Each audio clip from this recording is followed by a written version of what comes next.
changes na nangyayari sa katawan nyo. Kasi hindi naman lahat ng parents sarado, no? May mga sarado, pero feeling ko karamihan naman ay open-minded, no? So, yun kasi communication para at least alam nila kung ano yung nararamdaman nyo, ano yung pinagdadaanan nyo. Kayo rin, maintindihan nyo bakit minsan ganito yung ginagawa nila sa inyo. Halimbawa, pinagbabawalan kayo o pinapayagan kayo. So, communication, importante yun. Thank you po, sir. Okay. Okay, naku, magandang usapin yan. Ano, Oo nga parang naramdaman ko bigla yung pagka-tatay ko. Pagka-tatay pala. Okay, naku, napakarami na naman nating mga natutunan sa'yo, Mr. Dino. Kuya Dino. Opo. Yan po si Kuya Dino, subing-subing ng UNFPA. So, alam mo, isang pinag-iisipan ngayon ng mga kabataan na ito ay magtayo sila ng teen center dyan sa kanila sa PLM.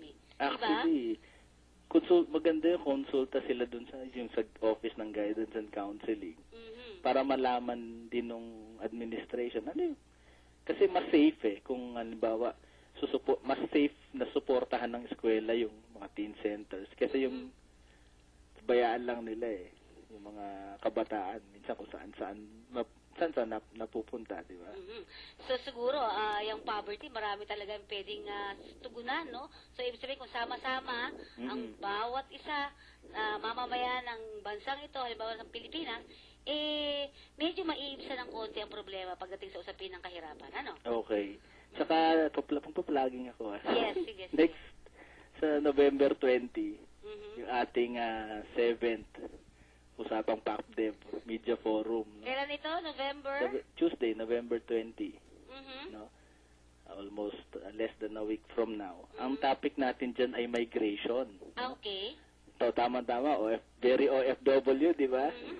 So, migration, tsaka anong kaugnayan ng epekto ng populasyon, tsaka ano ang epekto sa iba't ibang sektor ng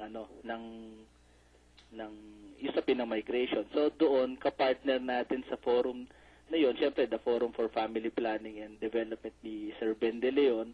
At the same time, sasabay din sa atin ang Population Commission, no? Yung PAPCOM. Kasi ilo-launch nila yung kanilang State of Philippine Population Report on Migration, no? Sa araw din na yun. Niya, no? So, 5 to 7. Pero yung ating usapang PAPDEV 10 a.m., Annabelle's. Ayan. So, with that, naku, thank you very much. Pero hindi kita pababayaan pang umalis dyan kung hindi ka magbibigay ng iyong mensahe. Okay. Lalong-lalo na doon sa mga estudyante ng PLM at saka ng PUP na nakikinig sa'yo. Mr. Simple lang ang mensahe ko ngayon. Ang una, ang kahirapan ay bunga yan ng maraming iba't ibang mga factors o sanhi.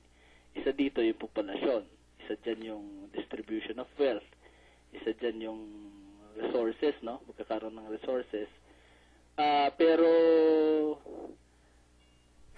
simple lang ang aking mensahe.